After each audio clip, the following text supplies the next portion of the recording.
Muy buenos días, buenas tardes, buenas noches. Espero que estén de lo mejor cada uno de vosotros. Quiero compartir algo que nos interesa, creo, a todos. De este maravilloso libro del Banco de España, Eurosistema. España, Código de Comercio, 1829. Código de Comercio decretado, sancionado y promulgado en 30 de mayo de 1829 de Real Orden. Madrid, Oficina de Aguado, 1829. Signatura FEB, raya SB, raya P, raya 00274. Esta obra reproducida forma parte de la colección de la Biblioteca del Banco de España y ha sido escaneado dentro de su proyecto de digitalización. Se permite la utilización total o parcial de esta copia digital para fines sin ánimo de lucro siempre y cuando se cite la fuente.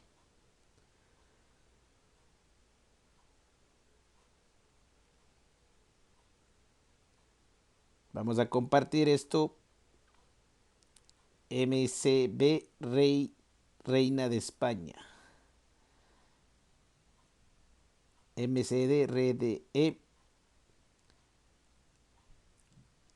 Jesús Rodríguez Salmones. El Banco de España Biblioteca.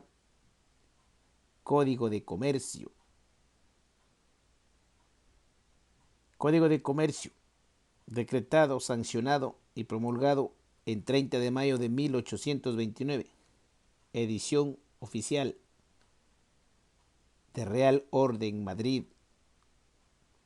Oficina de Aguado, impresor, La Real Casa, Banco de España, Biblioteca. Don Fernando VII, por la gracia de Dios, rey de Castilla, de León, de Aragón, de las dos Sicilias, de Jerusalén, de Navarro, de Granada, de Toledo, de Valencia, de Galicia, de Mallorca, de Menorca, de Sevilla, de Cerdeña, de Córdoba, de Córcega, de Murcia, de Jaén, de los Algarbes, de Algeciras, de Gibraltar, de las islas de Canarias, de las Indias orientales y occidentales, islas de tierra firme del mar Océano, archiduque de Austria, duque de Borgoña, de Brabante y de Milán, conde de Habsburg de Flandes, Tirol y Barcelona, señor de Vizcaya y de Molina, a los de mi consejo, presidentes, regentes y oidores de mis cancillerías y audiencias, alcaldes de mi casa y corte y a todos, los corregidores, asistente, intendentes, gobernadores, aliades, mayores y ordinarios, y otros cualesquiera jueces y justicias de estos mis reinos, tanto a los que ahora son como a los que serán de aquí adelante, y a todos mis vasallos presentes y venideros de cualquier clase, estado y condición que fueren, salud y gracia por cuanto hallándose reducida la jurisprudencia mercantil de esta monarquía a las ordenanzas particulares otorgadas a los consulados para su organización y régimen interior, se carecía de leyes generales que determinasen las obligaciones y derechos que proceden de los actos de comercio, de lo cual resultaban grande confusión e incertidumbre, tanto para los mismos comerciantes y traficantes como para los tribunales y jueces que habían de dirimir sus diferencias. Y queriendo yo poner término a males de tanta gravedad e interés, y dar al comercio un sistema de legislación uniforme, completo y fundado sobre los principios inalterables de la justicia y las reglas seguras de la conveniencia del mismo comercio. Cree por mi soberana resolución de 11 de enero de 1828 una comisión especial compuesta de magistrados y jurisconsultos y de personas versadas en las prácticas y usos mercantiles para que meditasen, preparasen y me propusieran un proyecto de código de comercio. Habiéndome presentado la comisión sus trabajos con vista de estos y de las demás instrucción preparatoria con que de mi soberana orden se ha ilustrado y perfeccionado una obra tan grave, ardua e importante, he venido en decretar y decreto como ley universal para todos mis reinos y señoríos en materias y asuntos mercantiles el siguiente Código de Comercio. Libro primero de los comerciantes y agentes del comercio. Título primero de la aptitud para ejercer el comercio y calificación legal de los comerciantes. Artículo 1. Se reputan en derecho comerciantes los que teniendo capacidad legal para ejercer el comercio, se han inscrito en la matrícula de comerciantes y tienen por ocupación habitual y ordinaria el tráfico mercantil, fundando en él su estado político. Lo que hagan accidentalmente alguna operación de comercio terrestre no serán considerados comerciantes para el efecto de gozar de las prerrogativas de beneficios que a estos están concedidos por razón de su profesión, sin perjuicio de quedar sujetos en cuanto a las controversias que ocurran sobre dichas operaciones a las leyes de jurisdicción del comercio. 3. Toda persona que según las leyes comunes tienen capacidad para contratar y obligarse, la tiene igualmente para ejercer el comercio. Las que con arreglo a las mismas leyes no quedan obligadas en sus pactos y contratos son inhabibles para celebrar actos comerciales, salvo las modificaciones que establecen los dos artículos siguientes. 4. Se permite ejercer el comercio al hijo de familias mayor de 20 años que acredite concurrir en él las circunstancias siguientes. Primero, que haya sido emancipado legalmente. Segundo, que tenga peculio propio. Tercero, que haya sido habilitado para la administración de sus bienes en la forma prescrita por las leyes comunes. 4. Que haga renuncia solemne y formal del beneficio de la restitución que concede la ley civil a los menores, obligándose con juramento a no reclamarlo en los negocios mercantiles que haga. 5. También puede ejercer el comercio la mujer casada, mayor de 20 años, que tenga para ella autorización expresa de su marido, dada en escritura pública o bien estando separada legítimamente de su cohabitación. En el primer caso, estas están obligados a las resueltas del tráfico, los bienes totales de la mercadera y todos los derechos que ambos cónyuges tengan en la comunidad social. Y en el segundo lo estarán solamente los bienes de que la mujer tuviese la propiedad, usufructo y administración cuando se dedicó al comercio, los totales que se le restituyan por sentencia legal y los que adquiera posteriormente. 6. Tanto el menor de 25 años como la mujer casada, comerciantes, pueden hipotecar los bienes inmuebles de su pertenencia para seguridad de las obligaciones que contraigan como comerciantes. 7. La mujer casada que haya sido autorizada por su marido para comerciar no podrá gravar ni hipotecar los bienes inmuebles propios del marido, ni los que pertenezcan en común a ambos cónyuges, sin en la escritura de autorización no se dio expresamente esta facultad. 8. Se prohíbe el ejercicio de la profesión mercantil por incompatibilidad de estado a primero, las corporaciones eclesiásticas. Segundo, los clérigos, aunque no tengan más que la tonsura, mientras vistan el traje clerical y gocen de fuero eclesiástico. Tercero, los magistrados civiles y jueces en el territorio donde ejercen su autoridad o jurisdicción.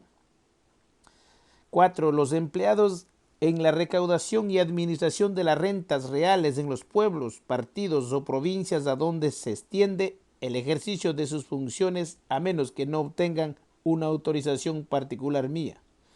9. Tampoco pueden ejercerlo por tacha legal. Primero, los infames que estén declarados tales por la ley o por sentencia judicial ejecutoriada. Segunda, los quebrados que no hayan obtenido rehabilitación.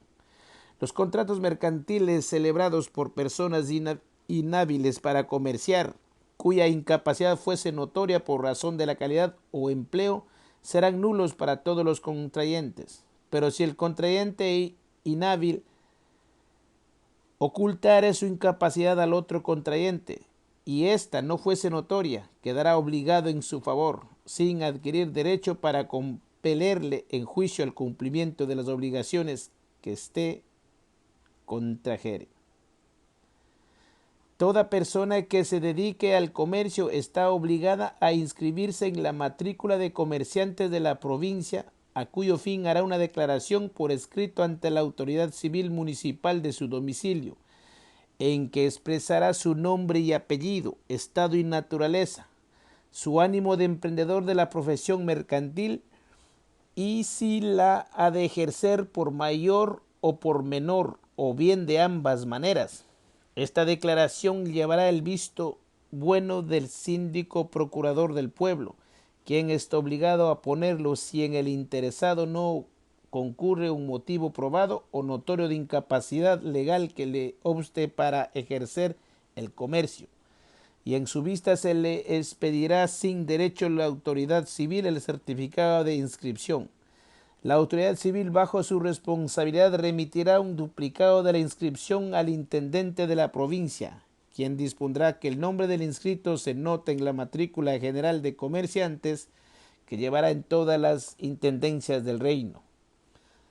13. Si el síndico rehusare poner el visto bueno en la declaración del interesado, acudirá éste al ayuntamiento de su domicilio pidiendo el certificado de inscripción y apoyando su solicitud con los documentos que pueda justificar su idoneidad. La decisión del ayuntamiento, que deberá proveerse en el término preciso de 8 días contados desde la presentación de la solicitud, se llevará a efecto desde luego siendo favorable al interesado, y si le fuere contraria podrá usar de su derecho ante la intendente en juicio de revisión. 14. El intendente admitirá dicho recurso en cualquier tiempo que se le presente, llamado ante sí por la vía gubernativa el expediente obrado ante el ayuntamiento, y concederá al interesado un mes de término para que esfuerce y corrobore su pretensión con las disposiciones y documentos que le convengan. Cumplido este término, o en el caso renunciarlo, el interesado al 8º día después que haga dicha renuncia, proveerá su fallo definitiva, confirmando o revocando el acuerdo del ayuntamiento. 15. Esta decisión no causará estado cuando la tacha opuesta al que solicita ejerce el comercio, sea por su naturaleza temporal y extinguible, y le quedará abierto el juicio para reproducir su solicitud luego que cese el obstáculo. La matrícula de comerciantes de cada provincia se circulará anualmente a los tribunales de comercio, y estos cuidarán de que se fije una copia auténtica en el atrio de sus salas para conocimiento del comercio, reservando la original en su secretaría. 17. El ejercicio habitual del comerciante se supone para los efectos legales, cuando después de haberse inscrito la persona en la matrícula de comerciantes, anuncia al público por circulares o por los periódicos, o por carteles o por rótulos permanentes expuestos en lugar público, un establecimiento que tiene por objeto cualquiera de las operaciones que en este código se declaran como actos positivos de comercio, y a estos anuncios se sigue que la persona inscrita se ocupe realmente en actos de esta misma especie. 18. Los extranjeros que hayan obtenido naturalización o vecindad en España por los medios que están prescritos en el derecho podrán ejercer libremente el comercio con los mismos derechos y obligaciones que los naturales del reino. 19. Los extranjeros que no hayan obtenido la naturalización ni el domicilio legal podrán ejercer el comercio en territorio español bajo las reglas convenidas en los tratados vigentes con sus gobiernos respectivos, y en el caso de no estar estas determinadas se les concederán las mismas facultades y franquicias de que gocen los españoles comerciantes en los estados de que ellos proceden. 20. Todo extranjero que celebra actos de comercio en territorio español por el mismo hecho se sujeta en cuanto a ellos sus resultas de incidencias a los tribunales españoles, los cuales conocerán de las causas que sobrevengan y las decidirán con arreglo al derecho común español y a las leyes de este código. Título segundo. De las obligaciones comunes a todos los que profesan el comercio. Artículo 21. Todos los que profesan el comercio contraen por el mismo hecho la obligación de someterse a los actos establecidos por la ley como garantías contra el abuso que pueda hacerse del crédito o en las relaciones mercantiles. Estos actos consisten, primero, en la inscripción en un registro solemne de los documentos, cuyo tenor y autenticidad deben hacerse notorios. Segundo, en un orden uniforme y riguroso de la cuenta y razón. Tercero, en la conservación de la correspondencia que tenga relación con el giro del comerciante. Sección primera del Registro Público de Comercio. En cada capital de provincia se establecerá un registro público y general de comercio que se dividirá en dos secciones. La primera será la matrícula general de comerciantes, en que se asentarán todas las inscripciones que se expidan a los que se dediquen al comercio, según lo que va dispuesto en el artículo 1. 11. En la segunda se tomará razón por orden de números y fechas. Primero, de las cartas dotales y capitulaciones matrimoniales que se otorguen por los comerciantes o tengan otorgadas al tiempo de dedicarse al comercio, así como de las escrituras que se celebren en caso de restitución de dote.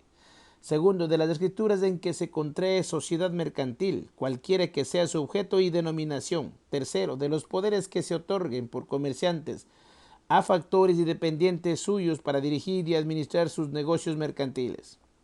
Además, se llevará un índice general por orden alfabético de pueblos y de nombres de todos los documentos de que tome razón, expresándose al margen de cada artículo la referencia del número y página del registro donde consta.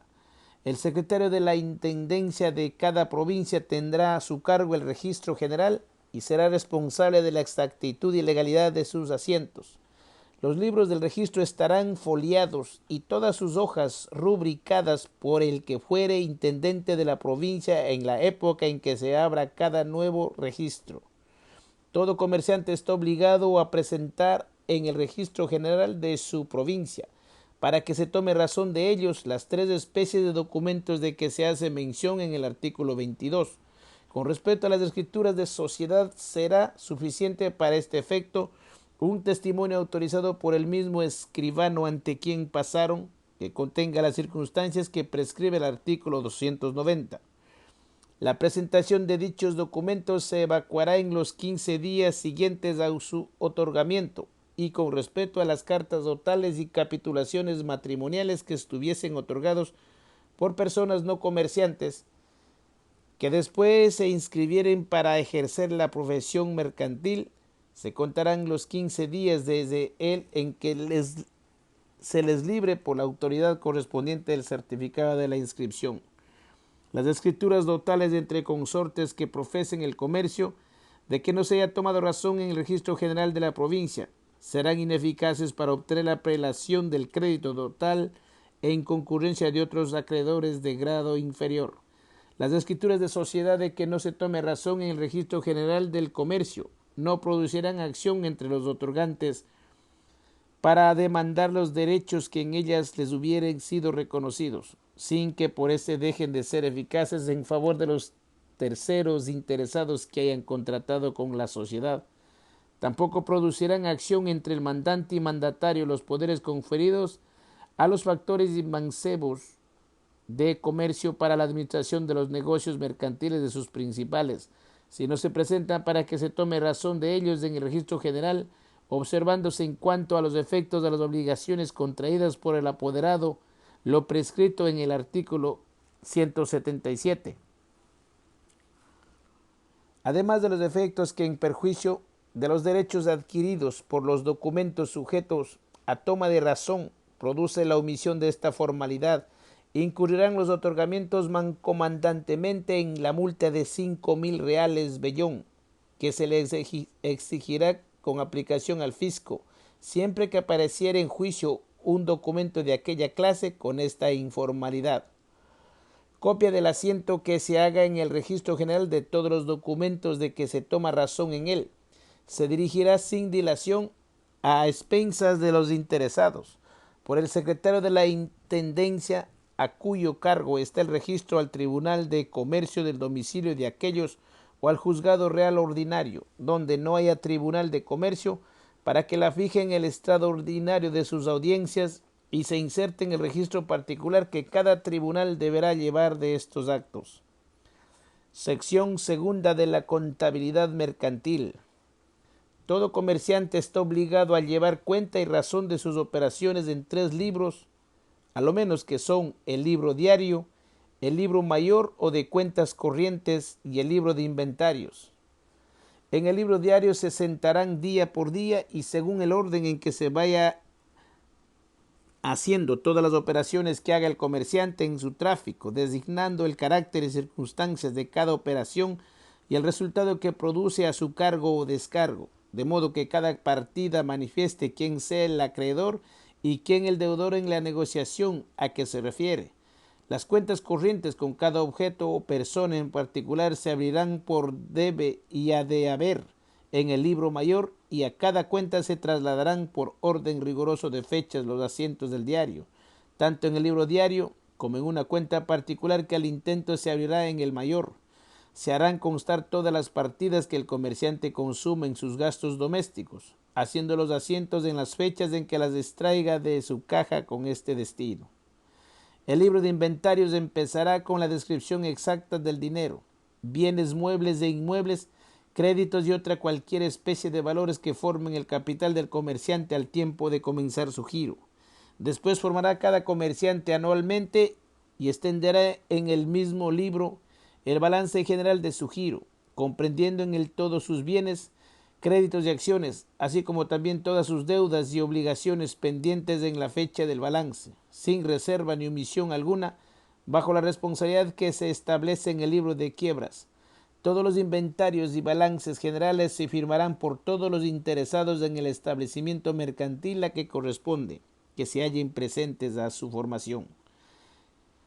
En los inventarios y balances generales de las sociedades mercantiles será suficiente que se haga expresión de las pertenencias y obligaciones comunes de la masa social sin extenderse a las peculiares de cada socio en particular.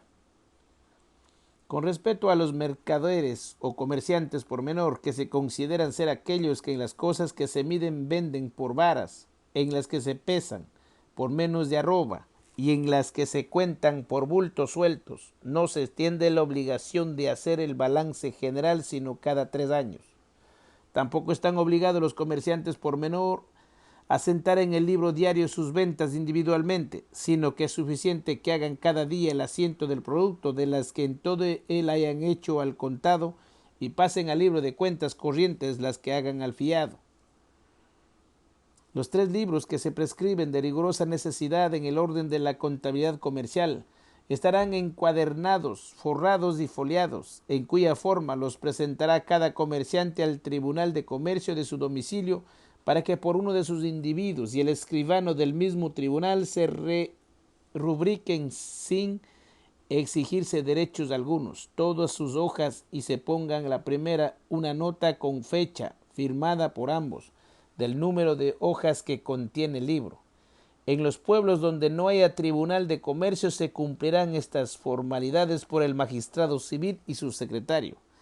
En el orden de llevar los libros de contabilidad mercantil se prohíbe, primero, alterar en los asientos del orden progresivo de fechas y operaciones con que deben hacerse según lo prescrito en el artículo 33. Segundo, dejar blancos ni huecos, pues todas sus partidas se han de suceder unas a otras, sin que entre ellas quede lugar para hacer intercalaciones ni adiciones. Tercero, hacer interlineaciones, raspaduras ni enmiendas, sino que todas las equivocaciones y omisiones que se cometan se han de salvar por medio de un nuevo asiento hecho en la fecha en que se advierta la omisión o el error.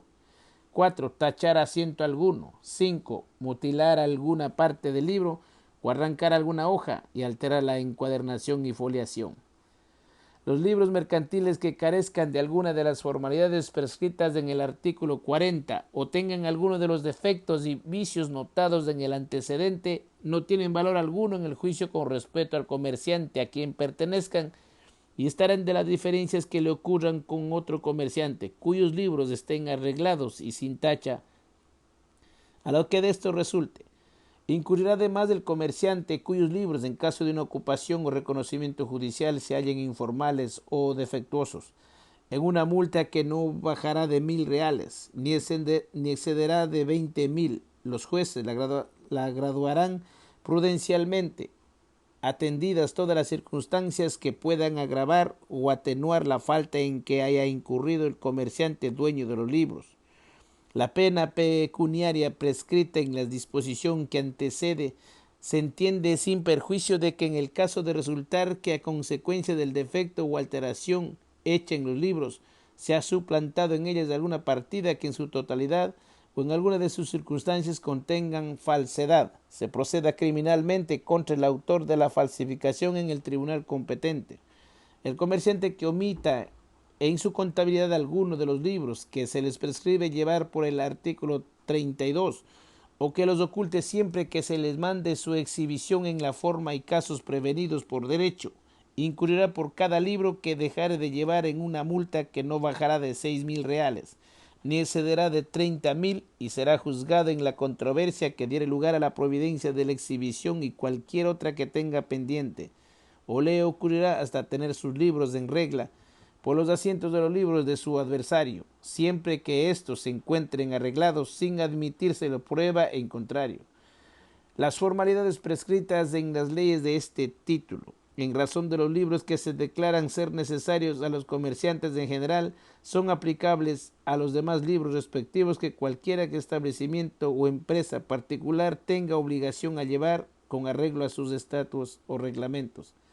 Si algún comerciante no tuviere la aptitud necesaria para llevar sus libros y firmar los documentos de su giro, nombrará indispensablemente y autorizará con poder suficiente a la persona que se encargue de llevar su contabilidad y firmar en su nombre. De este poder se ha de tomar razón en el registro general de comercio de la provincia, conforme a lo dispuesto en el artículo 22. Los comerciantes podrán llevar, además de los libros que se les prefijan como necesarios, todos los auxiliares que estimen conducentes para el mejor orden y claridad de sus operaciones, pero para que puedan aprovecharlas en juicio han de reunir todos los requisitos que se prescriben con respecto a los libros necesarios. No se puede hacer pesquisa de oficio por tribunal ni autoridad alguna para inquirir los comerciantes llevan o no sus libros arreglados. Tampoco pueden decretarse a instancia de parte de la comunicación, entrega ni reconocimiento general de los libros de los comerciantes, sino en los juicios de sucesión universal, liquidación de compañía o de quiebra.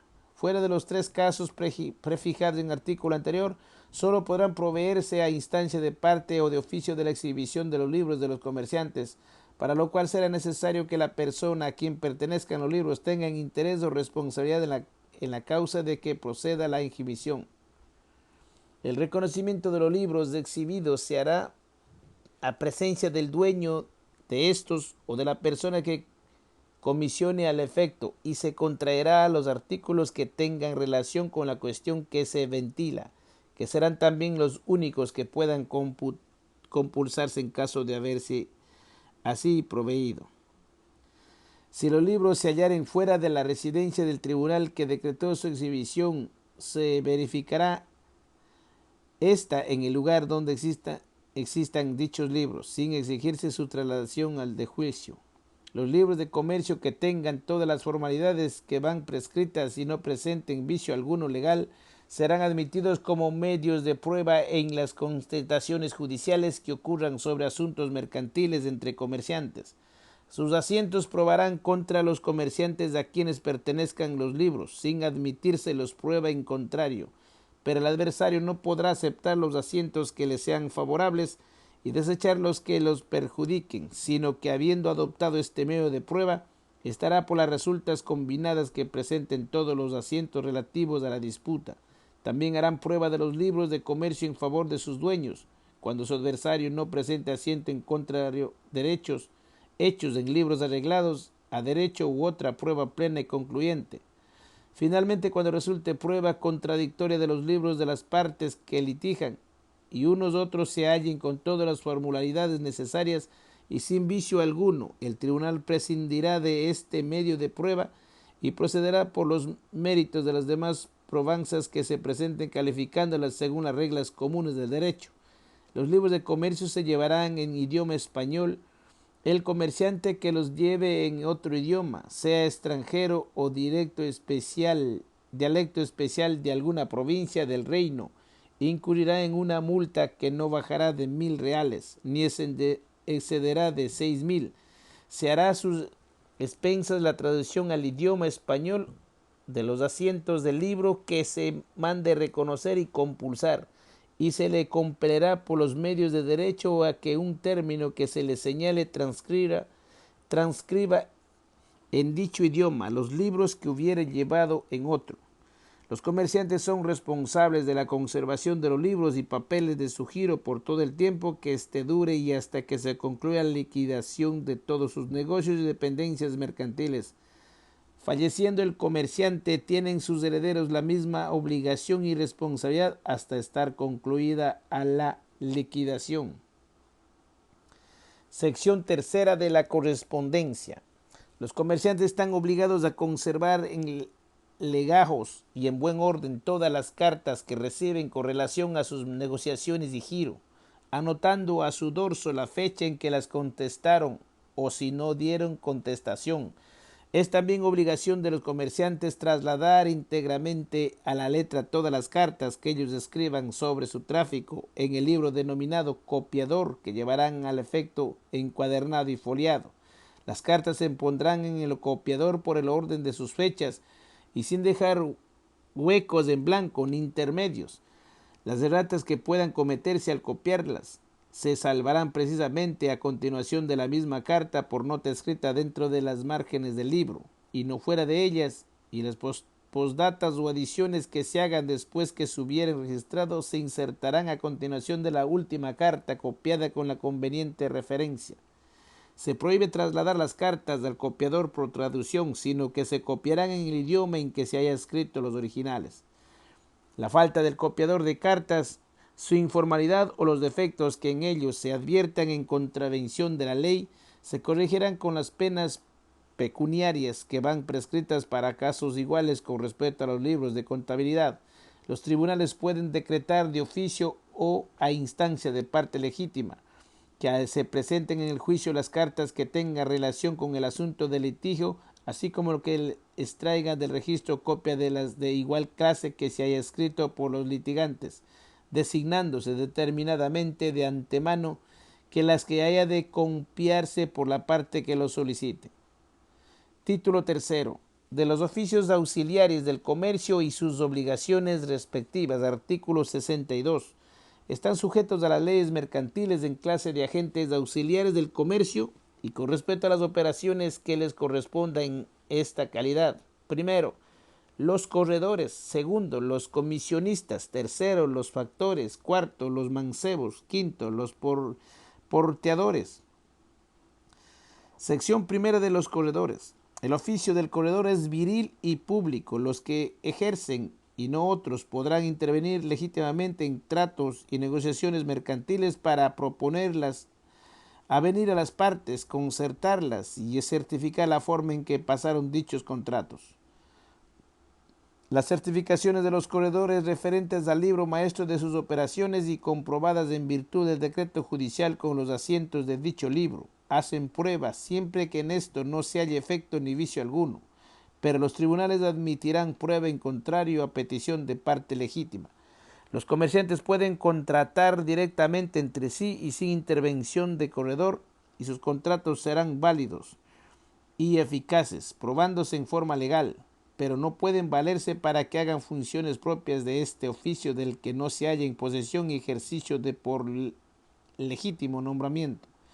No por eso se entienda vedado a los comerciantes que traten los negocios por medio de sus dependientes, asalariados o factores que tengan poder suyo. Tampoco se les prohíbe que por oficio de amistad y benevolencia se ayuden mutuamente en el progreso y conclusión de una negociación, interponiendo su mediación entre los que la tratan, siempre que no reciban por ello estipendio alguno, y que no estén notados en el concepto público como intrusos en las funciones propias de los corredores. Los comerciantes que acepten en sus contratos la intervención de personas intrusas en el oficio de corredor pagarán una multa equivalente al 5% del valor de lo contratado, y el que se introdujo a ejercer la correduría ilegítimamente te será multado en el 10% de dicho valor, de cuya pena responderán mancomunadamente los interesados en el negocio, siempre que el intruso carezca de bienes suficientes sobre qué hacer efectiva la multa. Cuando el valor de lo contratado no sea fijo, se graduará previo a un juicio instructivo por el tribunal que conozca de la causa.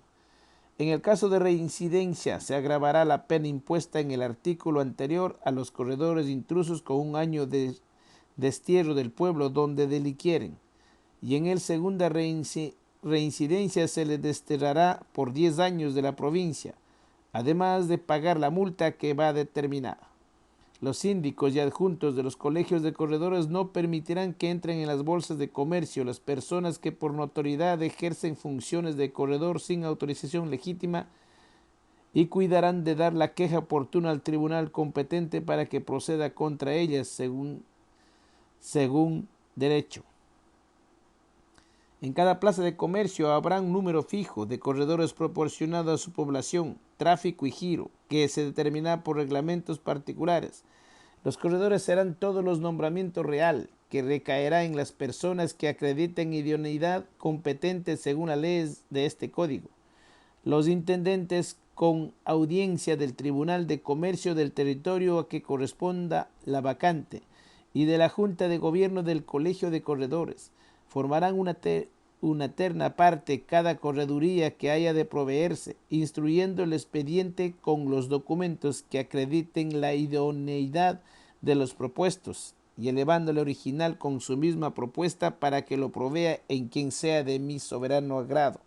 Con respecto a los oficios del correduría que se hayan enajenados de la corona y reducidos a propiedad particular, se conserva íntegro e ileso el derecho de que pertenezca a los propietarios, según el título primordial de la concesión, que deberán producir en el Consejo de Hacienda para obtener su confirmación en los 6 meses de inmediatos a la promulgación de esta ley, pasado dicho término sin haberlo verificado. Caducará el privilegio y no tendrá valor alguno, revertiendo a mi corona el derecho del libre nombramiento. Los propietarios de las corredurías que por el título de su adquisición tengan la facultad de arrendarlos, usarán de ella, pero los arriendos se harán por la vida del arrendatario y no por tiempo limitado. Aún en el caso del artículo precedente quedan siempre obligados los que hayan de ejercer el oficio de corredor, ya sea por propietarios o sea los cesionarios nombrados legítimamente por estos, o a solicitar y sacar en cada vacante un título personal que no se expedirá sino mediante que se haga constar la idoneidad correspondiente con arreglo a las disposiciones de este código, y que solicitante tiene derecho al oficio.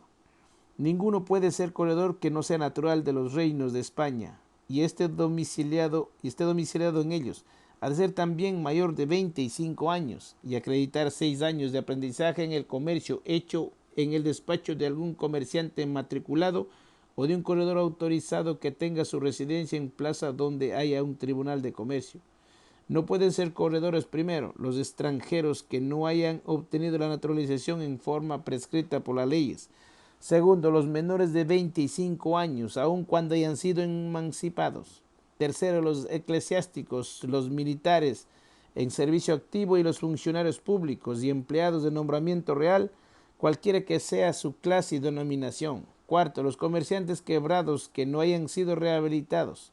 5. Los que habiendo sido corredores hubiesen sido destituidos del oficio.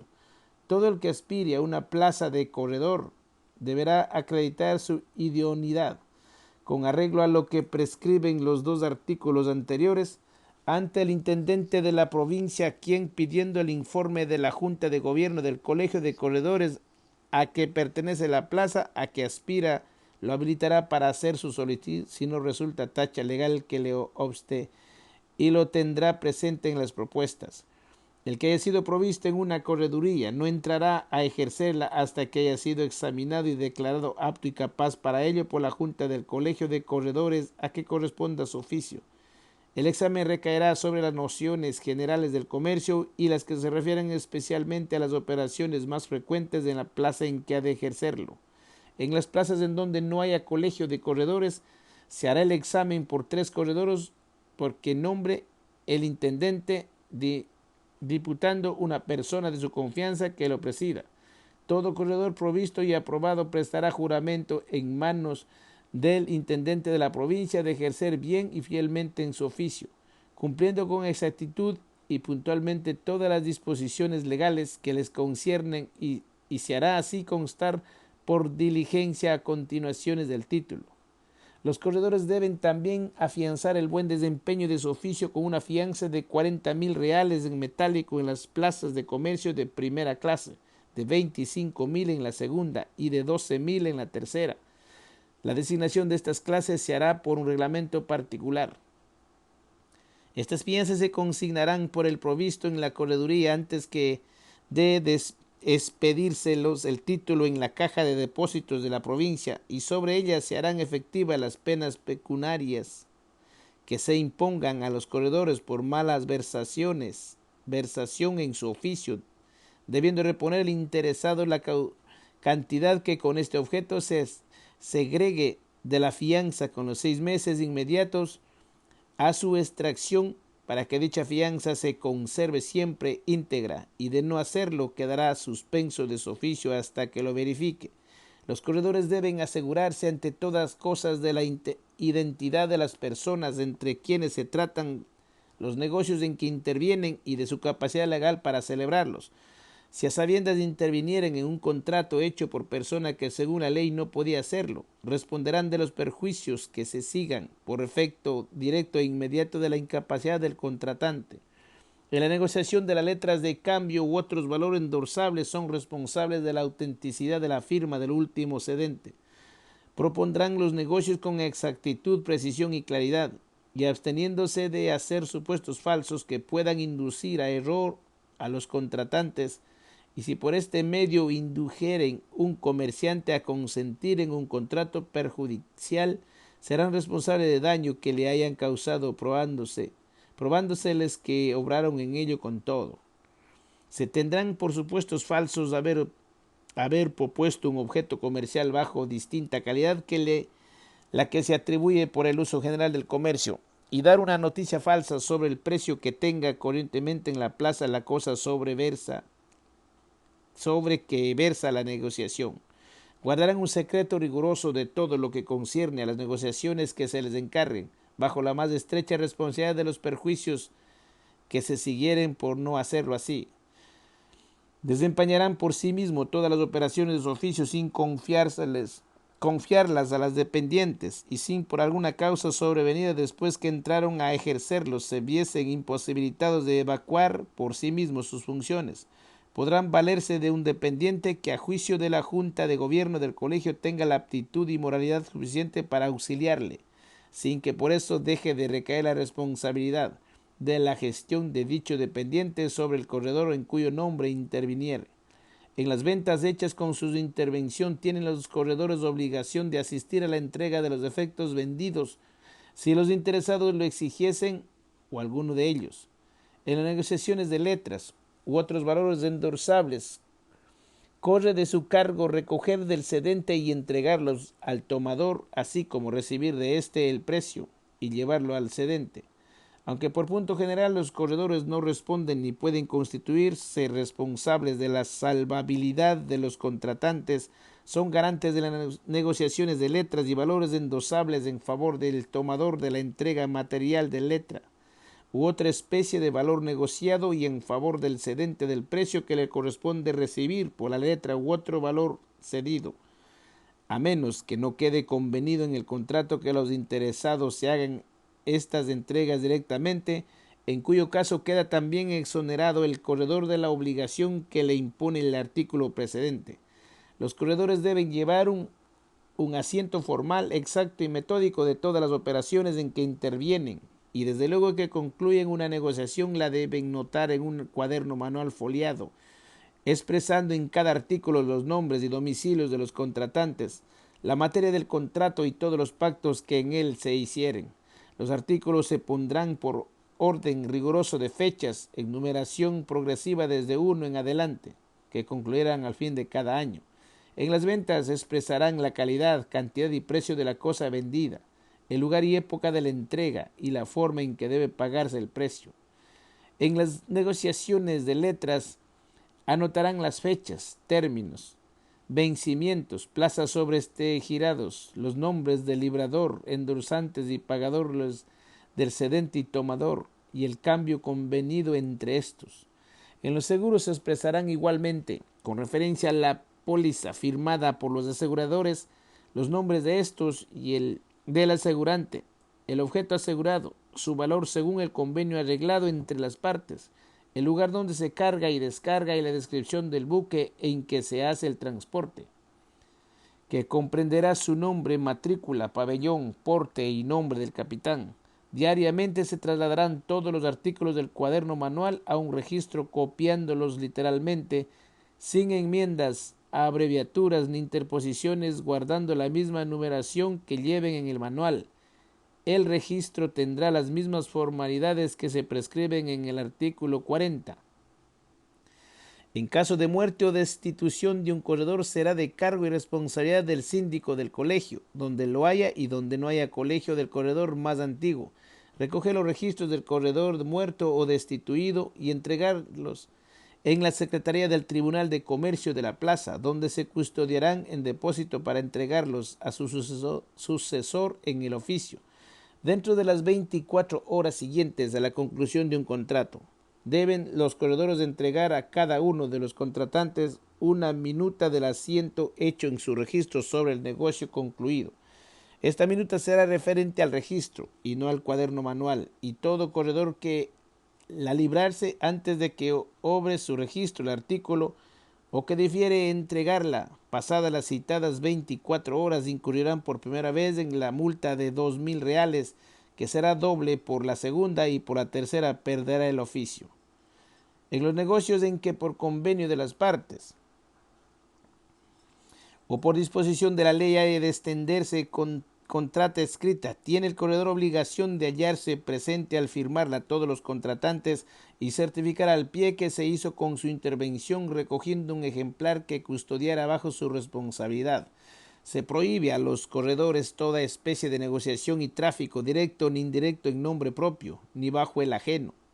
Así que no podrán hacer operación alguna mercantil por cuenta propia, ni tomar parte, acción ni interés en ella, ni contraer sociedad de ninguna clase y nominación, ni interesarse en los buques mercantes y sus cargamentos. El corredor que contravenga a esta disposición quedará privado de oficio y perderá a beneficio del real físico todo el interés que haya puesto y pueda redundarle en la empresa o negociación mercantil o que haya participado. También se les prohíbe encargarse de hacer cobranzas y pagos por cuentas ajenas bajo la multa de 1.000 reales por primera vez, 2.000 por la segunda y privación de oficio por la tercera. Asimismo se les prohíbe que puedan salir fiadores ni garantes de los contratos en que intervengan. En sus consecuencias no podrán endorsar letras ni constituirse responsables del pago de ellas por una obligación separada, cualquiera que sea su forma y nombre, ni responder en las ventas al fiado de que el comprador pagará a los plazos determinados.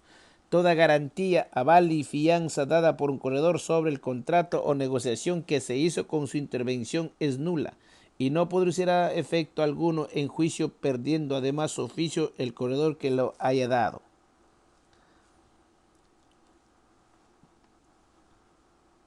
Tampoco pueden los corredores ser aseguradores y salir responsables de riesgos de especie alguna, ni de las contingencias que sobrevengan en el transporte de mercaderías por mar o por tierra, bajo la misma pena de perder su oficio.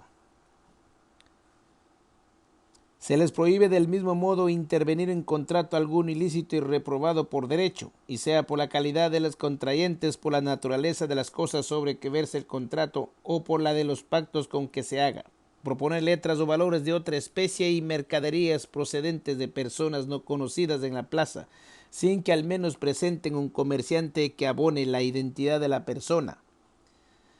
Intervenir en contrato de venta los efectos de negociaciones de letras pertenecientes a personas que hayan suspendido sus pagos. Los corredores que quebranten cualquiera de estas disposiciones quedarán suspensos de su oficio por 2 años, la primera vez, 6 por la segunda y privados enteramente en él por la tercera, y además serán responsables de todos los daños y perjuicios que hayan ocasionado por su contravención, siempre que la parte principal no tenga bienes suficientes de que satisfacerlos. Asimismo, no pueden los corredores salir al encuentro de los buques en las bahías y puertos, ni al de los carreteros y trajineros en las carreteras, para solicitar que les encarguen la venta de lo que conducen y transportan, ni a proponerlos precio por ello, pero bien podrán pasar a los buques luego que estén anclados, y en libre plática, e ir a las posadas después que los trajineros hayan entrado en ellas con sus carros o recuas. Tampoco pueden los corredores adquirir para sí las cosas cuya venta les haya sido encargado, ni las que se dieron a vender a otro corredor, aun cuando pretenden que compran una u otras para su consumo particular, bajo pena de confiscación de lo que comparecen en fraude de esta disposición. Ningún corredor puede dar certificación sino de lo que conste de su registro y con referencia al mismo, pero bien podrá declarar sobre lo que vio o entendió en cualquier negocio cuando se lo mande un tribunal competente y no de otro modo. Las certificaciones que no sean referentes al registro serán de ningún valor en juicio, y los corredores que los haya librado incurrirán en la multa de 2.000 reales vellón. El corredor que diere una certificación contra lo que resulte de su libro maestro será castigado como oficial público falsario con arreglo a las leyes penales. Los corredores percibirán un derecho de corretaje sobre los contratos en que intervengan arreglando el arancel de cada plaza mercantil en la que no lo haya. Se reformará enseguida por el intendente de la provincia, oyendo instructivamente al tribunal mercantil y a la junta de gobierno del colegio de corredores, y se remitirá a mi soberana aprobación. Los corredores de cada plaza donde sean más de 10 formarán una corporación que se denominará colegio y podrá reunirse para tratar de la policía y buen gobierno de la misma corporación y evacuar de los informes que se exijan por las autoridades competentes sobre objetos de su instituto o las cualidades de las personas que aspiren a ejercer estos oficios. Las reuniones no se verificarán en ningún caso, por urgente que sea, sin previa noticia y licencia por escrito del intendente de la provincia, quien presidirá la sesión por sí o delegará la presidencia en uno de los jueces del Tribunal de Comercio o en otro juez o magistrado y no en persona que carezca de este carácter. Los colegios de corredores tendrán una junta de gobierno, compuesta de un síndico, que serán presidente y 2 adjuntos. Si no pasan de 10 el número de la corporación, y encendiendo de este número, habrá 2 adjuntos más. Los individuos de la Junta del Gobierno se nombrarán el primer domingo de enero de cada año entre los individuos de la corporación en junta celebrada en la forma dispuesta en el artículo 112. Por pluralidad de votos, dándose cuenta del resultado al intendente de la provincia, quien en los 8 días siguientes aprobará la elección sin haya que sea procedido en ella legalmente, oyendo y decidiendo en dicho término las quejas que se les den contra ella, y aprobada que sea la comunicará al síndico cesante para que ponga en posesión a los nuevos electos y al Tribunal de Comercio del territorio para su conocimiento. Es de cargo del síndico y adjuntos de corredores, primero, velar que en las casas de contratación o bolsas de comercio se observan las leyes y reglamentos sobre el cambio y el régimen interior de aquellos establecimientos, y dar cuenta sin demora de cualquier contravención que llegue a su noticia al presidente del Tribunal de Comercio de la plaza. Segundo, fijar, después de haber examinado las notas de todos los corredores de la plaza, los precios de los cambios y mercaderías, y extender la nota general que se fijará en las bolsas, enviando copia autorizada de ella al intendente de la provincia y al presidente del Tribunal de Comercio. Tercero, llevar un registro exacto de estas mismas notas para aquel que los tribunales y autoridades puedan extraer del mismo registro los datos y noticias que convengan a la buena administración de justicia. El intendente de la provincia y del Tribunal de Comercio de la plaza pueden también ordenar la presentación de dicho registro y examinarlo cuando lo crean así necesario. También pueden los particulares exigir del síndico y adjunto las certificaciones que convengan a su derecho de lo que resulte del registro sobre precios de cambios y mercaderías, y aquellos se las librarán sin dificultad alguna, exigiendo los derechos que se señalarán en los aranceles. 4. celar que los corredores no contravengan a ninguna de las disposiciones prohibitivas que van prescritas en los artículos 99, 100, 101, 102, 103, 104, 105 y 106 de este código, y en caso que lo hagan, dar cuenta inmediatamente por escrito al intendente y al presidente del Tribunal de Comercio, bajo la multa de 5,000 reales en caso de no hacerlo, y de separación de sus cargos. 5. Examinar los aspirantes a los oficios de corredura. 6. Evacuar los informes que se les pidan por las autoridades y tribunales del reino sobre las inculpaciones que se hagan a algún individuo del colegio, con integridad y exactitud e imparcialidad. 7. Dar su dictamen sobre las diferencias que puedan ocurrir entre corredores y comerciantes en razón de negociaciones de cambio o de mercaderías, siempre que se le exige el tribunal o juez competente y no en otro caso. Bueno, mis amados, hasta aquí pues después estaré con la sección segunda de los comisionistas.